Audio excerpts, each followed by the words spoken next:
Welcome to World Business. Now, global shipping, as we know, is under pressure. Some of the challenges, though, stretch beyond the stormy waters brought by recent conflict. A new AI-led logistics firm called Pigee is deploying the latest tech to make shipping more efficient and cheaper, especially for those frequent travellers who often want to move goods across borders. Well, let's find out more now from Leroy Lawrence, founder and CEO of Pigee Incorporated. Leroy, welcome to World Business. Hi, how you doing? Now, for viewers hearing about Pigee for the first time, what problem are you solving that traditional couriers haven't yet fixed?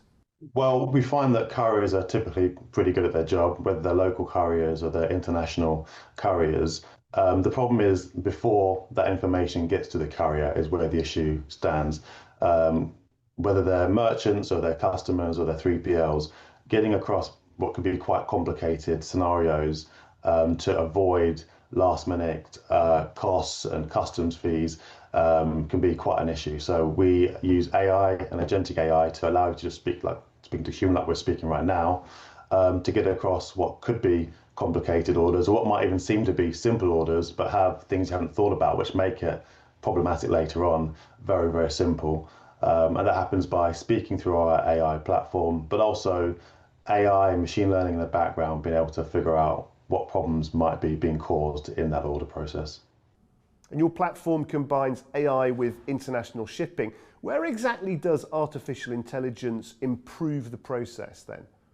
So in the back end, we're using lots of machine learning to figure out the best way to communicate to customs agencies around the world, and also to be extremely up to date with the ever-changing rules of trade and customs as well.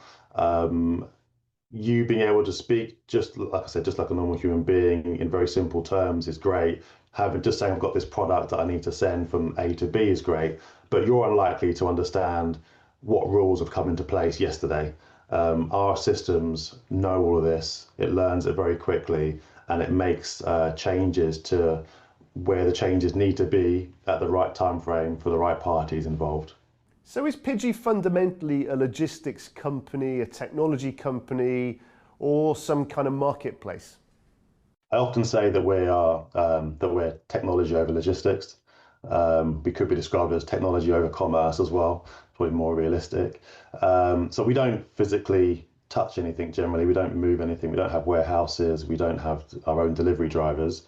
But we are, for lots of low-tech people in this industry, that technology kind of portal, that operating system that allows them to be part of this global commerce system, whether it's from payments, whether it's from FX, whether it's from the shipping organization of it.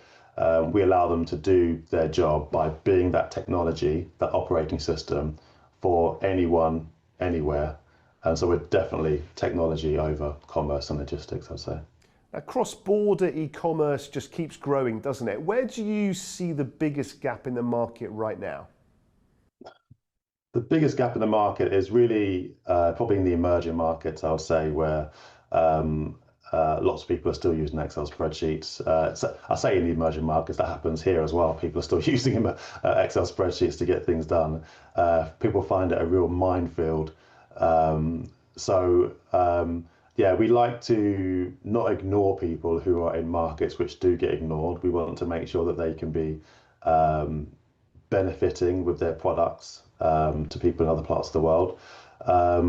So yeah, I think location is one thing, and then just making life extremely easy for people. We all love to hear about technology and how great it is, but you fall down a deep hole of technology questions very, very quickly if you don't have someone who just does all of that stuff for you.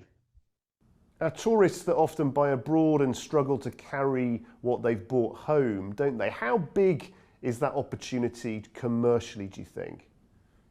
Probably about $110 billion industry, I think, very much blue ocean.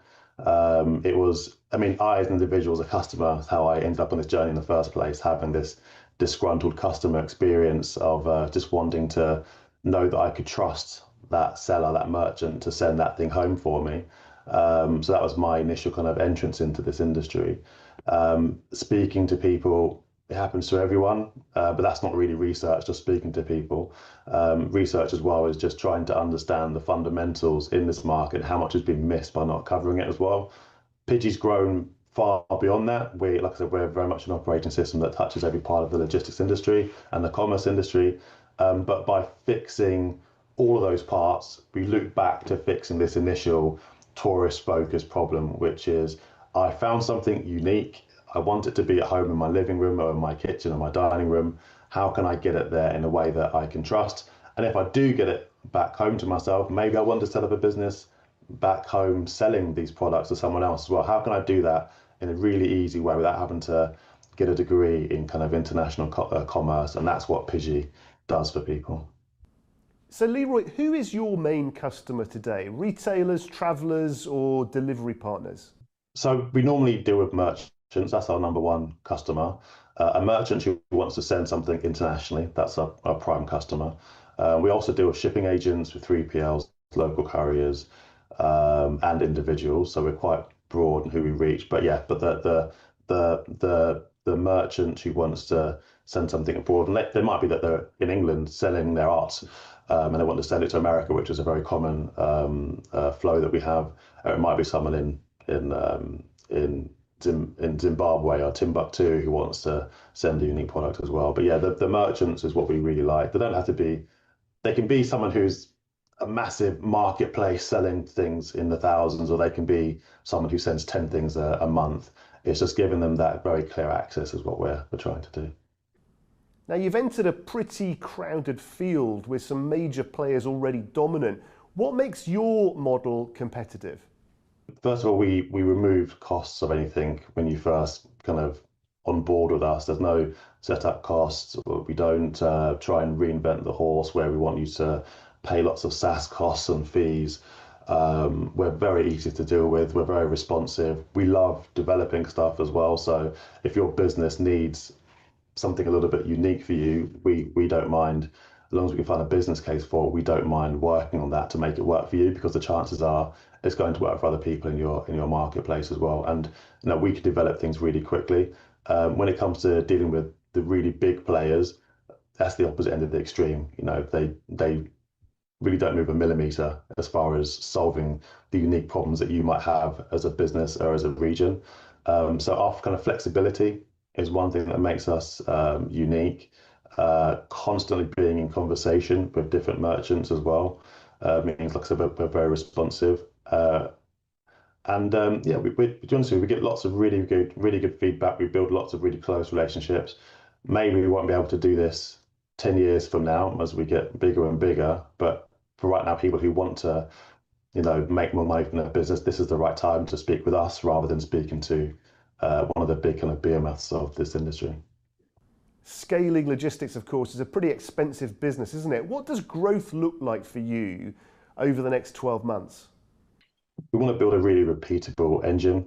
We want something that is scalable from our point of view and that solves enough problems for our customer base that they in themselves can make their own business really scalable. So building a repeatable engine for merchants onboarding, for carrier partnerships, that's what's really important to us over the next 12 months.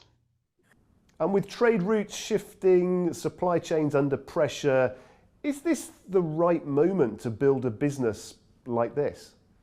I often say that, okay, so I'm not from logistics specifically. I've had lots of experience internationally with supply chain businesses and that kind of thing, and mainly with kind of capital markets and payments. So I know those businesses very, very deeply, and I know international business deeply as well.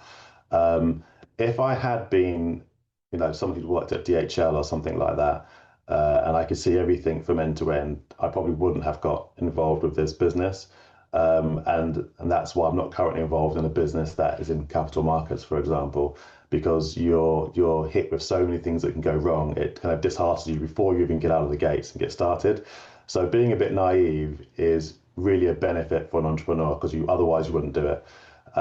It gives you that impetus to solve things everything can be solved. So it gives you the impetus to solve things which are very, very difficult. And I think for an entrepreneur and business in general, you need to enjoy it. I love business. I enjoy it. I'm up till midnight or 2 in the morning every day because I enjoy it, not because it's a chore. And that's why I do it. It's not because I think that I know everything about logistics. I don't. I'm every day learning. I've brought people into this team who are former CEOs and managing directors of these big logistics businesses who kind of fill in that knowledge gap for me. And they still believe that this is going to be a massive thing in this industry as well, which gives me extra hope. But even if they didn't, founders, we're all delusional anyway. So we're here to just to just make it work till it doesn't. But having those who do know well, believe in this business so much, just tells the market that we're doing the right thing, we're in the right place, we're doing it the right way. Okay, Leroy, 5 years from now then, what does success look like for Pigee, and what does delivery look like for consumers? We want to be invisible, really. So at least feel invisible. So in the same way that when you use your iPhone or your Android phone, you think about the apps that you're using on that device. You don't really think about the iPhone so much. And I want us to be like that. I want us to be really kind of invisible. You should think, okay, I'm on holiday and I just want to buy this thing. I've brought it back to my hotel. I want to send it home without even thinking about it. Your hotel manager says, yeah, don't worry, we'll sort it for you. And they have an account with us, they resolve it for you, it's all done. Or it could be that you're sat at home. In my house, I have Google Homes devices everywhere where I just talk to my AI all the time. I just might be talking, but I'm going to send this package to you tomorrow, and I want my AI to say, sure, what size is it? Yeah, we'll arrange that. I want us to be really, really invisible as possible in the process of getting things from A to B. Leroy, thank you for speaking to World Business. Sure. Well, from shipping to water now, the Asian Infrastructure Investment Bank is the world's second largest multilateral development bank. The AIIB's Deputy Chief Economist, Jangping Tia, joins us now to share details of a new report